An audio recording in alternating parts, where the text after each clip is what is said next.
Not just the people, not just the plants, not just the animals, but what we have done with it all.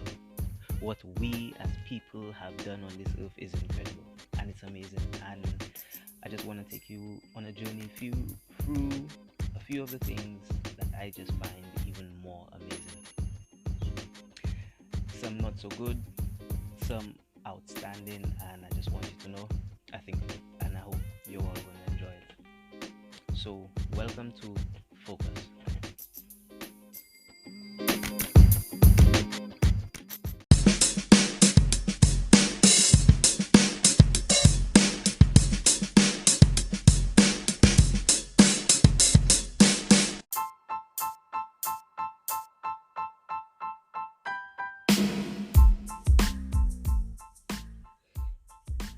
Megacities, the line, rainwater polluted in just about every part of the world.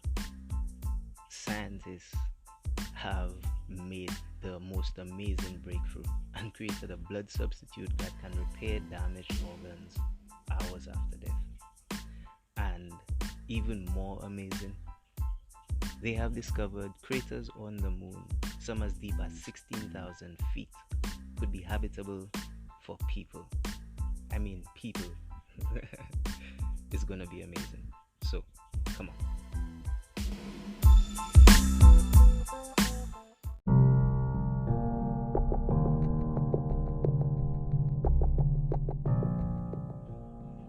Sustainable megacities.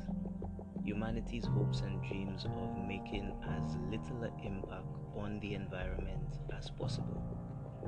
The line is, I don't know what to make of it, 500 meters tall, 200 meters wide, and 106 miles long, mirrored all the way on its borders, on its outside. I mean, it looks like an incredible structure, and the inside looks even more amazing. I mean, if you're a gamer and you play a certain game out there, it looks uncanny. I mean, the resemblance is unimaginable. But yet, still, what it depicts is a utopia, for the lack of a better term or phrase. What we hope to do with this and many other megacities around the world is to be one with nature. But many of these structures, just building them alone is going to be, for lack of a better term, a pain. I mean, think about it. It looks good in the picture, but building it is going to destroy the surrounding area. You're going to need cranes, you're going to have trucks, tractors rolling all over that area. You're going to have dedicated roads, you're going to need to pave something. So, what's going to happen to all of that infrastructure you develop to build this structure at the end of the day? It's not just going to disappear. So, you're depicting a phantom image for the most part. You're not understanding or even addressing the reality behind such a massive undertaking. I mean, all over the world there are megacities: Toronto, Mexico, China, even America. Their visions are even more insane. But let's just look at the line for a second. It's part of the NEOM development. NEOM. Sorry if I got that wrong. The line was designed as a dramatic alternative to traditional cities that typically radiate from a central point. Although it has not been officially announced, Denizen understands that the megastructure was designed by US studio Morpheus. It will stretch 170 kilometers across the country. At the line's launch last year, we committed to a civilizational revolution that puts humans first based on a radical change in urban planning. And Saudi Arabia's Crown Prince Mohammed bin Salman, the designs revealed today for the city's vertical layered communities will challenge the traditional horizontal cities and create a model for nature preservation, and enhanced human livability, he continued. The line will tackle the challenges facing humanity in urban life today and will shine a light on alternative ways of life. Just gonna highlight that for a second. Alternative ways of life. We could abandon that altogether and opt in for a much more economical way of life. I mean, there's a golf course in there. Who's got time for golf in such a state? I mean, that would be much better spent on farmland, if anything. I mean, there's so much vegetation inside this structure. It's amazing. It looks something out of a dream. But what's gonna happen to other cities around the world? We're not just gonna let them go to ruin like so many other cities across the world.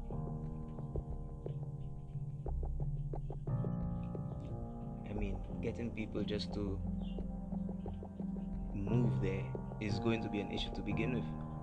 I mean, you are going to be selling these houses, renting these shops. These spaces aren't going to be free, are they? So it begs the question, what's going to happen to the rest of the cities around the world? And how are you going to populate those places without literally destroying cities around the world? Because when everyone creates what you know as a mass migration to these utopias, normal cities are just going to be left in ruin. What's going to happen then? Are these places going to be become eco-friendly?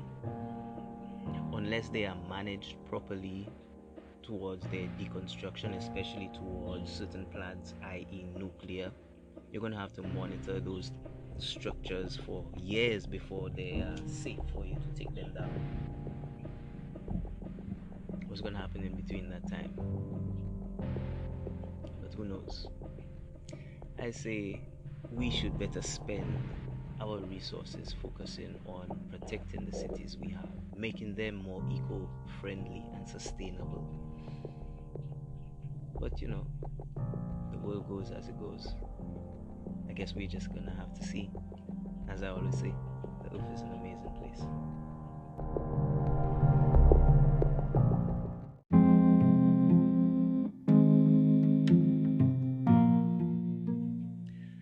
The rain is toxic. And I know this is something we've heard for a long time, but I think right now it's no longer a joke. The environment contains thousands of hazardous chemicals from plastics. We already know plastic has been discovered from the deepest trenches in the ocean to the tallest peaks on the mountains. Microplastics, they're everywhere.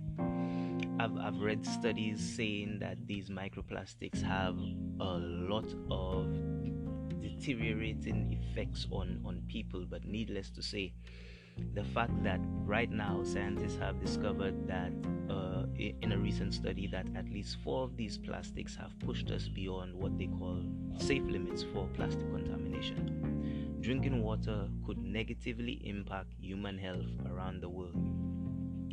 In layman's terms, drinking rainwater now anywhere around the world can make you sick. And I'm not talking about just a stomach bug. I'm not just talking about giving you a headache.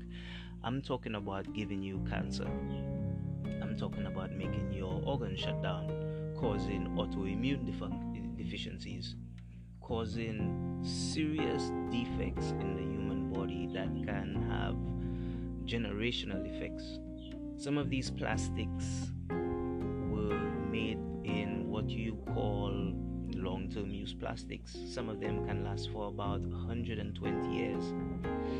As far as the US guidelines for PFO in drinking water, rainwater everywhere would be judged unsafe to drink.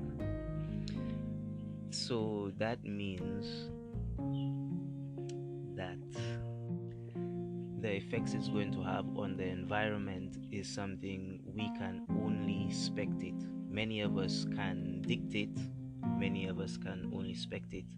But I read an article which wasn't too nice in regards to plastic, which basically said that the amount of microplastics, some of them creating an effect in men, making their private parts grow smaller. The study basically suggested that in about 50 years' time, that they would probably disappear altogether, which would make reproduction very hard. So right now, considering that water is contaminated all over the world, I see preventing that being a little difficult, considering that phasing out plastics altogether is not something that we are trying to do feasibly. Plastic straws, plastic bags is not really an effective way. Those plastics deteriorate within months, weeks even in some cases.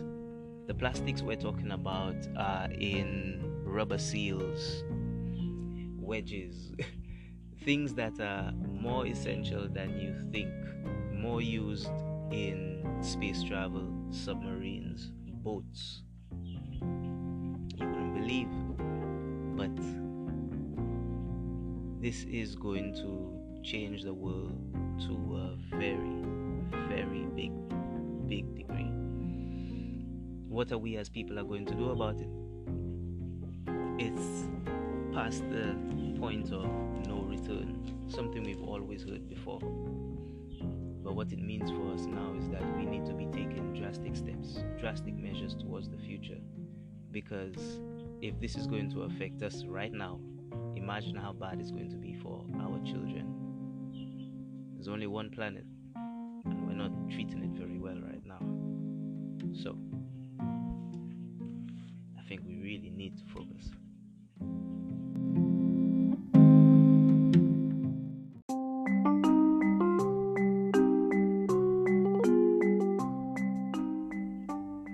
And now, we are the Argonauts. Enter Organox, a company that has basically created a blood substitute that can revive dead cells. They use what's called a METRA device, a normothermic machine liver perfusion, NMLP for short. And they've created two different blood substitutes, one called OrganOx and one called Organ EX and another called Brain EX. And as you would assume, one works for each other. Now, this blood substitute was recently trialed in dead pigs' hearts. They stopped their hearts for 4 hours and they then used these machines to dilute the blood to a 1-to-1 ratio. Now, this blood substitute has the correct acidity, the right levels of electrolytes and oxygen. It also has 13 other added drugs. I'd wager one of these must be something to do with, stem cell trials, umbilical cord, something like that. But, that's just an educated guess. In any case, it also contains something called Hemopure, a form of hemoglobin. Now, trials were first carried out in early 2018, 2019, and as recently as 2022. Their most recent tests saw them, as I said, introduce this blood substitute into pigs' hearts, which is amazing, I might say, because it actually revived the blood cells. Now, let's just think about this for a second. Nothing we have at the moment is capable of doing that. We can restart hearts, but we cannot undo the damage done because a cell has been degraded due to its lack of oxygen. From the moment a cell breaks down, from the moment a cell loses oxygen, it begins to break down to a degree that is unsalvageable as far as we're concerned in medical rights. But once again, enter Organox. This company has carried out 3 separate trials, one in Edmonton in Canada, another carried out in Europe, and a third one which escapes him at the moment. But on each one of these, they had various levels of success. The third one was in Birmingham, with another two ongoing trials, one in USA and another in Toronto, Canada. Now, to anyone listening, I'm sure you can understand the gravity of such an amazing, achievement. What this can do, how this can change our lives moving forward is amazing. Needless to say, from the beginning of medical science, every new achievement, every amazing development has been fought with, slight negativity, may it be in terms of morality or something more. But in the end, I suppose science always prevails.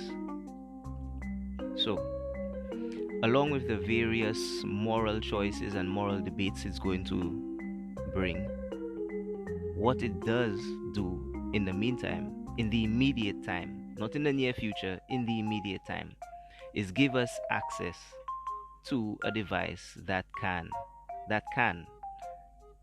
basically keep organs for transplant much longer than in cold storage or even using other various means of preventing the organ from, deteriorating.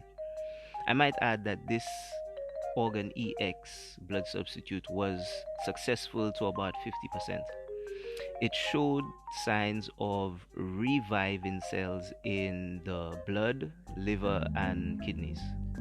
Now, the initial goal of this entire company was to allow the use of livers, kidneys that have been rejected from organ transplants because they have, broken down too much. But now with this device, it allows them to, as I said, dilute the blood to a 1-to-1 ratio, which basically allows the heart, kidney, or liver to regain some form of function in between that time, and that's without it being introduced into a living host, i.e., someone. But let's just think about this for a second. The future ramifications of such amazing medical technology can change the way we move forward.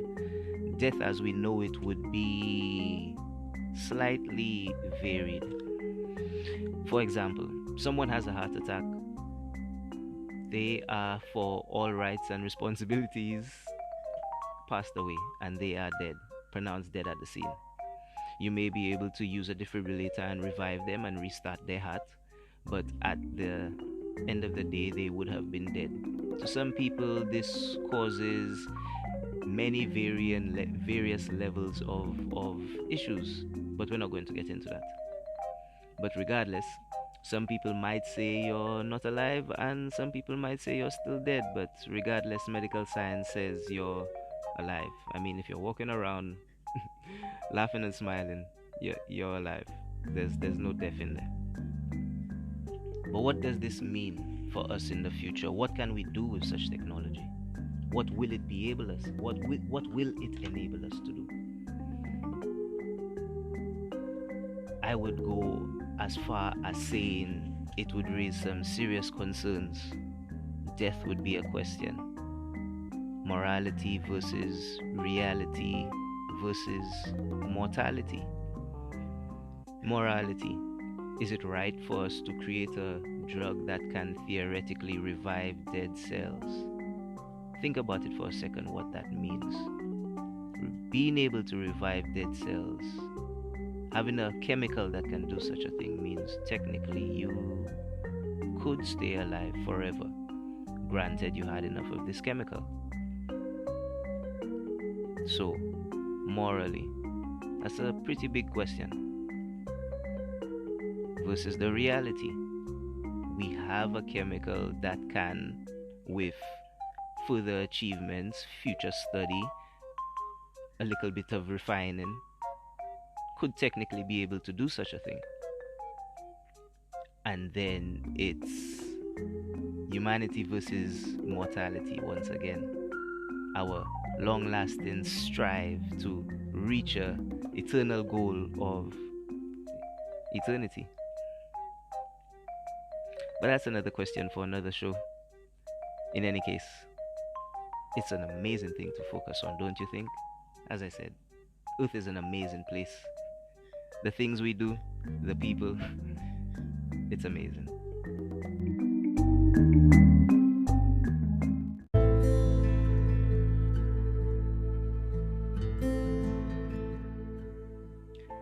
To the moon and below. Following a discovery made in 2009, scientists have now deducted that craters on the moon may be habitable for humans. Now, I don't mean breathable, but I mean definitely in terms of temperature and us not freezing to death or being boiled alive. Either way, this is actually a groundbreaking discovery. Each way you want to look at it. So, what they have discovered is that they are craters, pits or holes, whichever you want to classify it as. Between NASA and all the scientists, they have all these different names that they want to call it. Following a mission in 2009, the Lunar Reconnaissance Orbiter, using high resolution cameras, took pictures of a number of these craters, and between, let's say, 16 out of 100 or more, at least, they have determined are anywhere between 100 meters, about 300 feet, to about 1600. Either way, what they have decided is that in some of these caves, in some of these craters, they could lead to caves. If these caves / craters / holes hold temperatures that vary between 16-17 degrees, it means setting up a permanent base on the moon won't be something that's so out of this world. It would be a little more easy compared to the amount of difficulties we would actually have to face if we did go there. Meaning in the sense that during the day the temperatures are 127 degrees and at night it's minus 173. And there's no oxygen. And hopefully there's water, in the fact that they found ice. Whether or not this water can actually be drinkable is a conversation for another podcast. But in any case, what it means, how we move forward, as always, for us as people, is a lot. The gravity, the lower gravity behind this is going to be insane. What we can and cannot do on the moon is yet to be seen. I have my own personal views. Maybe you'd like to hear them. You never know. But with this and many others, I'd love to talk about a lot more things. And unlike this world, I'd still have to claim, and say, I love Earth.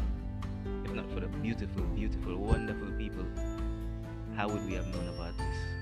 Craters on the moon, habitable, 17 degrees. One day, maybe, soon. I mean, the Artemis project isn't that far away. We could see our children, our colleagues, our friends, our sons, our daughters. Might just be up there one day. Hey, the world's an amazing place. I wonder what it would look like standing on the moon.